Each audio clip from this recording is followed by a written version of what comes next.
Hi friends, ಹೇಗಿದ್ದೀರಾ ಎಲ್ಲರೂ? ಬನ್ನಿ ಇವತ್ತು ಕೇಸರಿ ಬಾತ್ ಮಾಡೋಣ. ಈ ಕೇಸರಿ ಬಾತ್ಗೆ ಫಸ್ಟ್ ನಾನು ಬಾಂಬೆ ರವೆ ತೊಗೊಂಡಿದ್ದೀನಿ. ಇದು ಚಿರೋಟಿ ರವೆ ಅಂತಲೂ ಕೂಡ ಕರೀತಾರೆ. ನೋಡಿ, ವೈಟ್ ಆಗಿರುತ್ತೆ ಚಿಕ್ಕದಾಗಿ ಈ ಥರ. ಸ್ವಲ್ಪ ಇದಕ್ಕೆ ಸ್ವೀಟ್ಗೆ ಗೋಡಂಬಿ ತೊಗೊಂಡಿದ್ದೀನಿ, ಸ್ವಲ್ಪ ಗ್ರೇಪ್ಸು, ಶುಗರು, ಏಲಕ್ಕಿ ಪುಡಿ, ಸ್ವಲ್ಪ ತುಪ್ಪ. ಬನ್ನಿ ಸ್ಟಾರ್ಟ್ ಮಾಡೋಣ. ಒಂದು ತುಪ್ಪ ಹಾಕ್ಕೊಳ್ಳೋಣ. ತುಪ್ಪ ಹಾಕ್ಕೊಂಡು ಸ್ವಲ್ಪ ಗೋಡಂಬಿನ ಫ್ರೈ ಮಾಡ್ಕೊಳ್ಳೋಣ. ಈಗ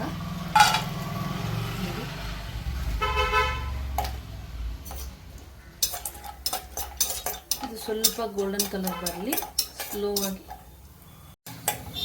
ನೋಡಿ, ಗೋಲ್ಡನ್ ಕಲರ್ ಬಂದಿದೆ. ಈಗ ತೆಗೆದಿಟ್ಕೊಂಡ್ಬಿಡೋಣ. ನೋಡಿ, ಇದೇ ಸ್ವಲ್ಪ ತುಪ್ಪದಲ್ಲಿ ಸ್ವಲ್ಪ ಗ್ರೇಪ್ಸ್ ಕೂಡ, ಡ್ರೈ ಗ್ರೇಪ್ಸ್ ತುಪ್ಪದಲ್ಲಿ ಹುರ್ಕೊಂಡ್ಬಿಡೋಣ.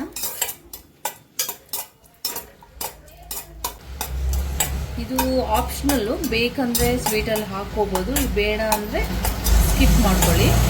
ಈಗ ಈ ರವನ್ನ ಹುರ್ಕೊಳ್ಳೋಣ. ಲೋ ಫ್ಲೇಮ್ ಇಟ್ಕೊಳ್ಳಿ, ಒತ್ತೋಗ್ಬಿಡುತ್ತೆ, ಯಾಕಂದರೆ ರವೆ ತುಂಬ ಚಿಕ್ಕದಾಗಿರುತ್ತಲ್ವ. ಸೊ ಅದಕ್ಕೋಸ್ಕರ ಇದಕ್ಕೆ ಕೂಡ ಸ್ವಲ್ಪ ತುಪ್ಪ. ನಾವು ಇವತ್ತು ಕೇಸರಿ ಬಾತ್ ಮಾಡೋದ್ರಿಂದ ತುಪ್ಪ ಸ್ವಲ್ಪ ಜಾಸ್ತಿನೇ ಹಾಕ್ಕೊಳ್ಳಿ, ಆವಾಗಲೇ ಸ್ವೀಟ್ ತುಂಬ ಟೇಸ್ಟಿಯಾಗಿರುತ್ತೆ. ನೋಡಿ, ಈ ಹುರಿದಿದ್ದಾಗಿದೆ. ಈಗ ಇದನ್ನು ಪ್ಲೇಟಲ್ಲಿ ಎತ್ತಿಟ್ಕೊಂಡ್ಬಿಡೋಣ. ನೋಡಿ, ಈ ಬೌಲಲ್ಲಿ ನಾನು ರವೆ ತೊಗೊಂಡಿದ್ನಲ್ವ, ಸೊ ಅದೇ ಬೌಲ್ ಅಳತೆಯಲ್ಲಿ 3 ಬೌಲ್ ಅಂದರೆ 3 ಕಪ್ಪು ನಾವು ನೀರು ಹಾಕ್ಕೊಳ್ಳೋಣ. 1 ಕಪ್ ಆಯಿತು, ಇದು 2, ಇದು 3. ಈಗ ಸಾಫ್ಟಾಗಿ ಬರುತ್ತೆ ಈ ಥರ ಅಳತೆ ಮಾಡ್ಕೊಂಡು ಮಾಡಿದರೆ. ಈಗ ಇದು ಚೆನ್ನಾಗಿ ಕುದಿಬೇಕು. ನೋಡಿ, ನೀರು ಕುದೀತಾ ಇದೆ. ಸೊ ಇದಕ್ಕೆ ನಾನು 1 ಕಪ್ಪು ಶುಗರ್ ಹಾಕ್ಕೊಳ್ತಾ ಇದ್ದೀನಿ. ಏಲಕ್ಕಿ ಪುಡಿ ಹಾಕ್ಕೊಳ್ಳೋಣ.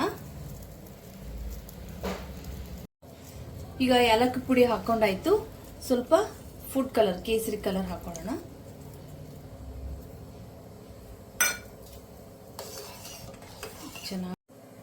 ಈಗ ಚೆನ್ನಾಗಿ ನೀರು ಕುದೀತಾ ಇದೆ. ರವೆ ಸೇರಿಸ್ಕೊಳ್ಳೋಣ. ಸ್ಲೋ ಮಾಡ್ಕೊಳ್ಳಿ ಫ್ಲೇಮ್ನ, ಯಾಕಂದರೆ ಗಂಟು ಆಗೋ ಚಾನ್ಸಸ್ ಇರುತ್ತೆ. ನೋಡಿ, ಈ ಥರ ಚೆನ್ನಾಗಿ ನಿಧಾನಕ್ಕೆ ಮಿಕ್ಸ್ ಮಾಡ್ಕೊಳ್ಳಿ.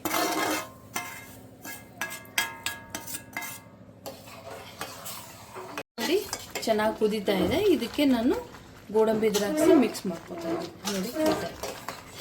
ನೋಡಿ, ಎಷ್ಟು ಚೆನ್ನಾಗಿ ಕಲರ್ ಬಂದಿದೆ. 1 4 ಸ್ಪೂನ್ ತುಪ್ಪ ಹಾಕ್ಕೊಳ್ಳಿ. ಹಾಕ್ಕೊಂಡು ಚೆನ್ನಾಗಿ ಮಿಕ್ಸ್ ಮಾಡ್ಕೊಳ್ಳಿ. ನೋಡಿ, ಈಗ ಪ್ಲೇಟಿಗೆ ಹಾಕೊಂಡಾಯ್ತು. ಸ್ವಲ್ಪ ಗಾರ್ನಿಷಿಗೆ ಗೋಡಂಬಿ, ಸ್ವಲ್ಪ ಗ್ರೇಪ್ಸ್. ನೋಡಿ, ಟೇಸ್ಟಿಯಾಗಿ ಕೇಸರಿ ಬಾತ್ ರೆಡಿಯಾಗಿದೆ. ಸೇಮ್ ಹೋಟೆಲಲ್ಲಿ ಮಾಡ್ತಾರಲ್ವ ಅದೇ ಥರ. ನೋಡಿ, ಎಷ್ಟು ಶೈನಿಂಗ್ ಇದೆ.